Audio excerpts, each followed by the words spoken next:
కొబ్బరి తోటల్లో తెల్లదోమ విపరీతంగా ఆశిస్తున్నది.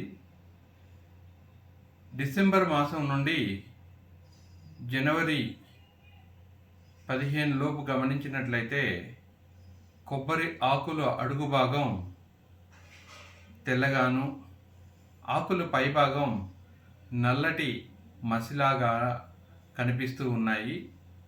దీనికి ప్రధాన కారణం కొబ్బరిలో సర్పిలాకార తెల్లదోమ ఆశించడము. ముఖ్యంగా కొబ్బరి చెట్ల ఆకులన్నీ కూడా దూరం నుంచి చూస్తే నల్లగా మసిగా మారి ఆకులు ఎండిపోయి వాలిపోయి కనిపిస్తూ ఉంటాయి. ఈ యొక్క తెల్లదోమ పిల్ల పురుగులు, పెద్ద పురుగులు ఆకుల నుంచి విపరీతంగా రసాన్ని పీల్చడం వల్ల కాయలు ఎదగవు, పూతాపింద రాలిపోతుంది. ఈ తెల్లదోమ వల్ల కొబ్బరి చెట్టుకి విపరీతమైన నష్టం కలగడంతో పాటు కొబ్బరికాయల దిగుబడి 20 నుంచి 30% తగ్గే అవకాశం ఉంది.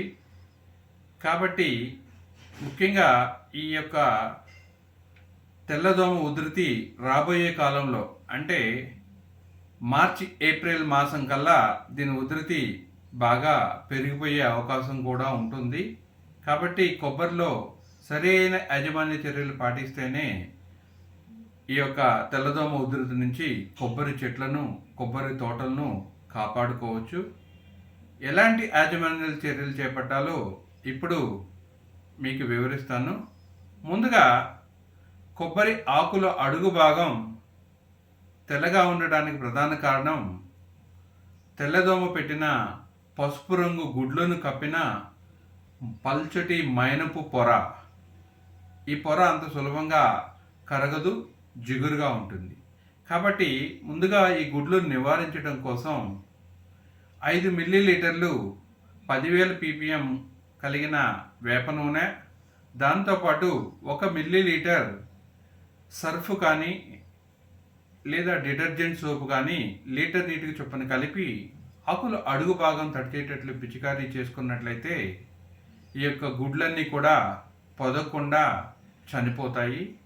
అదేవిధంగా ఆకులు పై భాగానున్న మసి లేదా నల్లటి పొరను తీసివేయటం కోసం బాగా ఉడికించిన మైదాను 25 గ్రాములు, దాంతోపాటు సర్ఫు లేదా డిటర్జెంట్ 1 మిల్లీలీటరు లీటర్ నీటికి చొప్పున కలిపి ఆకులు పై భాగం తడిచేటట్లు పిచికారీ చేసుకున్నట్లయితే ఈ యొక్క నల్లటి మసి పొర పొరలు పొరలుగా విడిపోయి రాలిపోతుంది.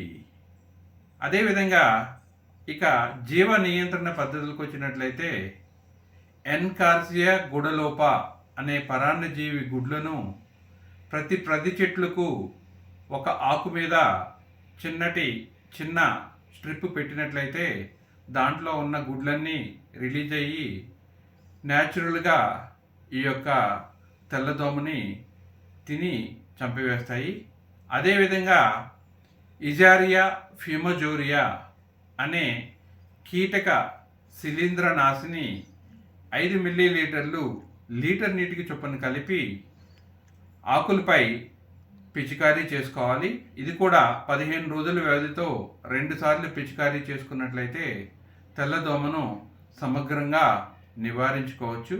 అదేవిధంగా రసాయనాల విషయానికి వచ్చినట్లయితే ఇమిడాక్లోప్రిడ్ అనే మందు 0.5 మిల్లీలీటర్లు లేదా థయాక్లోప్రిడ్ అనే మందు 0.1 గ్రాము లేదా ఎస్టామిప్రైడ్ అనే మందు 0.5 మిల్లీలీటర్లు లీటర్ నీటికి చొప్పున కలిపి పిచికారీ చేసుకోవడం ద్వారా కొబ్బరిలో సర్పిలాకార తెల్లదోమను సమగ్రంగా నివారించుకోవచ్చు.